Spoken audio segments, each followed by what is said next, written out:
જય હિન્દ, જય ભારત. હું જનસેવા ડાયવર પાર્ટી પ્રદેશ અધ્યક્ષ અશોક પટેલ.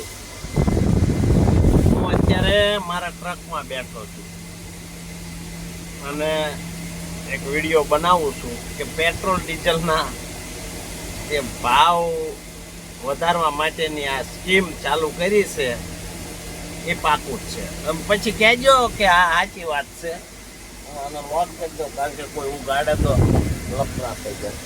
એક માખી આવી છે, જરા હું એને જતી રહે એ આમ થઈને જતી રહે. ચાલો, હું અહીંયા કંપનીમાં એક ખાલી કરવા આવ્યો છું.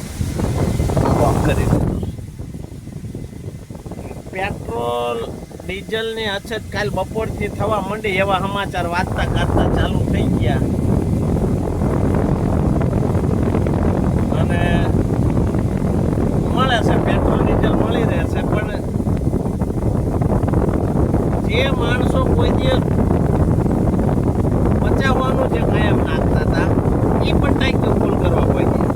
એટલે ભાઈ તમે શાંતિ રાખો, જે બચાવવાનું લો છો ને એ જ લો. અને આમ તો એમ 200 રૂપિયાનું આપે ને ટ્રેક્ટરોને કંઈક 30-40 લીટર આપે. કાલે તો ટ્રેક્ટરો ટીપડા લઈ લઈને આખી ટોલીઓ અત્યારે માલ વેચવો હોય એમ તો સીઝન બધી એટલે ટીપડા લઈ લઈને કોઈ ગયેલા ભાઈ, આખા ટોલા ભરીને ટીપડા લઈને કોઈ ગયા. એટલે તારે ભાઈ એટલું બધું કામ છે ખેતરની અંદર. શરમ કરો, થોડીક શરમ કરો.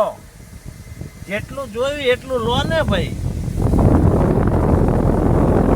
એટલું તમારે જરૂર હોય ને એટલું તમને લઈ લો.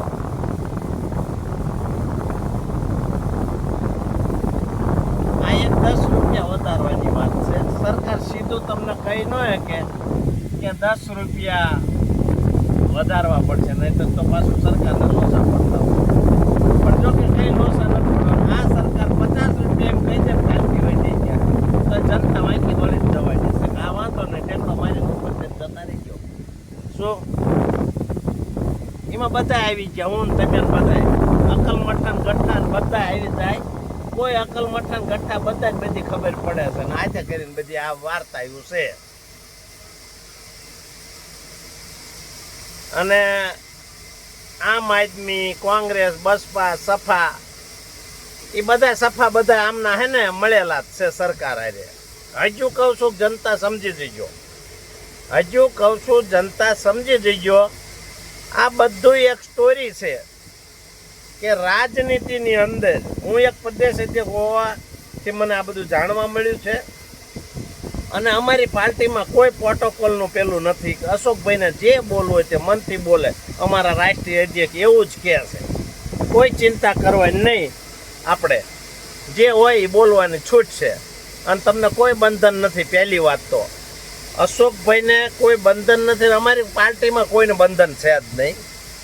નાની એવી પાર્ટીની શરૂઆત કરી. એમએલએની ચૂંટણી ધંધુકાથી હું લડ્યો, લોકસભાની લડવા. પછી પાર્ટીને અને સામે થોડુંક વાતમાં એવું હતું કે આવવામાં આવ્યું કે ભાઈ તમે બેસી જાઓ. અને અમારી પાર્ટીને વાત કરી કે ભાઈ આવું છે તા કે ખોટા પછી આપણે ખર્ચા કરશું અને મત આવીને ઊભા રહે. એમ લોકો ભાજપ કોંગ્રેસ સિવાય ક્યાંય આ દેશમાં જવાના નથી. કોઈ પણ પાર્ટીને લગભગ મત મળવાના નથી અને જીતે નથી થવાની.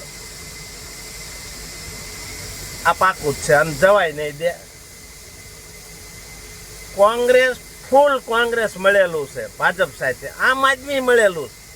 જે માણસની 70માંથી 67 સીટો દિલ્હીની અંદર જો આવતી હોય, 70માંથી 67 સીટો જો દિલ્હીમાં આવતી હોય,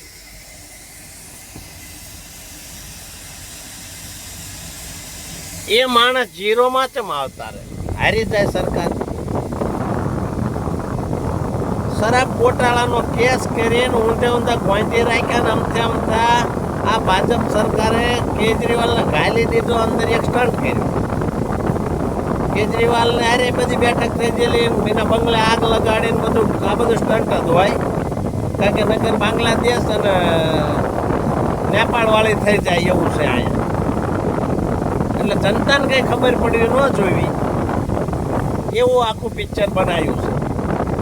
હવે હવે એની ઉપર કેજરીવાલ ઉપર શરાબ ગોટાળાનો કેસ કર્યો, સંજય સિંહ ઉપર કર્યો, મસનીદ સિસોદિયા બધાને જેલમાં ઘાલી દીધા અને અત્યારે છોડી મૂક્યા હમણાં મહિનો જેવું થયું અને કોઈ કેસ નહીં. આમની ઉપર કોઈ સામે અપીલ કરવા વાળો જ નથી, કોઈ તોમતદાર સામે કોઈ કેસ કરવા વાળો તો હોવો જોઈએ ને કોઈ છે જ નહીં. એટલે એમને છોડી મૂક્યા કોર્ટે. બોલો, વિચાર કરો. જે માણસને 67 સીટો આવતી હોય તો 2, 5, 25 ઓછી થાય, 10, 15 ઓછી થાય.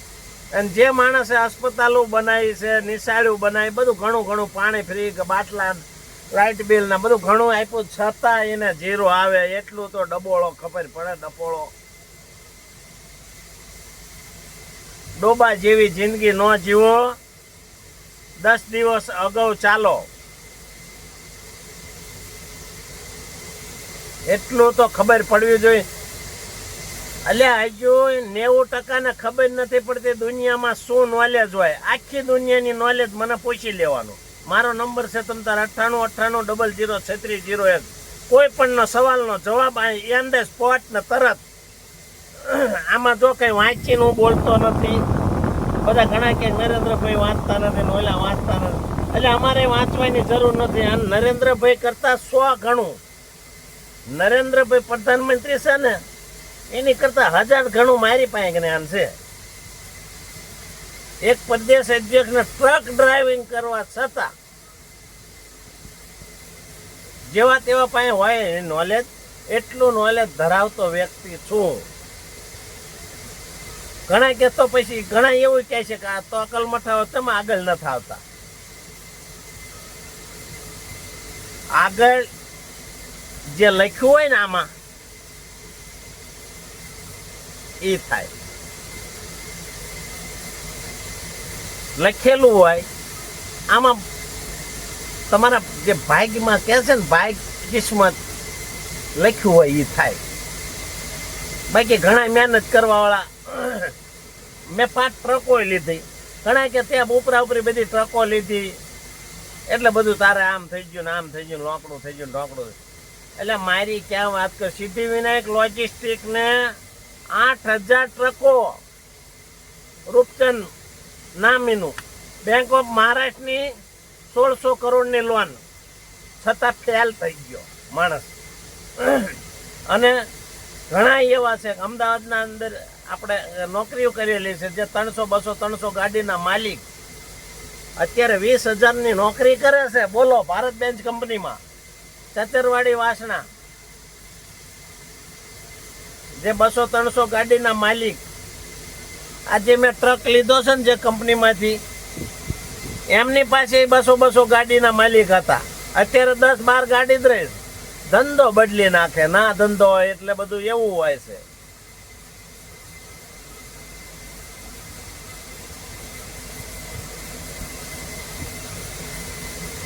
એટલે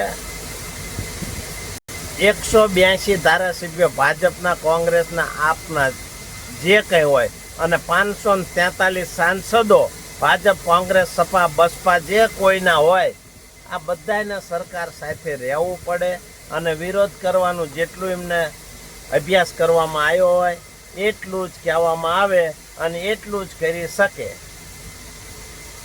આ જેને ધ્યાનમાં લેવું હોય ને લેજો, ના લેવો હોય તો ના લેતા. આ સત્ય વાત છે.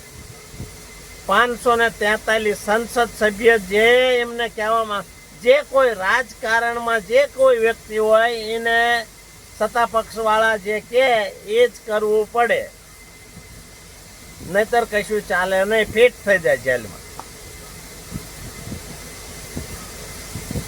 કારણ કે એમનું બધું બગડે એવું થવા ન દે.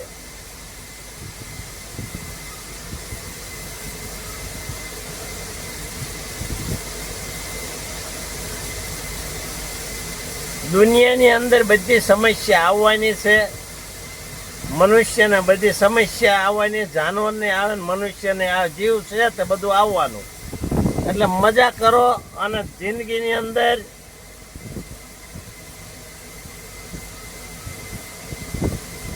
બધું જ આવવાનું છે. એટલી વાતમાં સમજી જજો. અને નેતાઓ તો લગભગ 99% ખોટા હોય. ગોપાલભાઈના રોજ જે વિડીયો આવે છે ને એ બધું આપણને પિક્ચર બતાવવાનું અલગ હોય, સમજી દીધું. હવે બધું કહેવાનું ન હોય, ઈશારો કાફી હોવો જોઈએ લોકોને. દરેક વસ્તુની આંખ આમ ફરે ને ત્યાં ખબર પડી જવી જોઈએ, અને લોકોને હજુ ખબર પડતી નથી. ઘણા બધા પ્રોબ્લેમો થતા હોય છે, પણ એમને ખબર હોય છે છતાં કંઈ નથી કરતા, એટલે હેરાન થવાનું થાય છે. એટલે 10 રૂપિયા વધારો પેટ્રોલ ડીઝલનું ગેસમાં ધ્યાન રાખજો. જય હિન્દ, જય ભારત.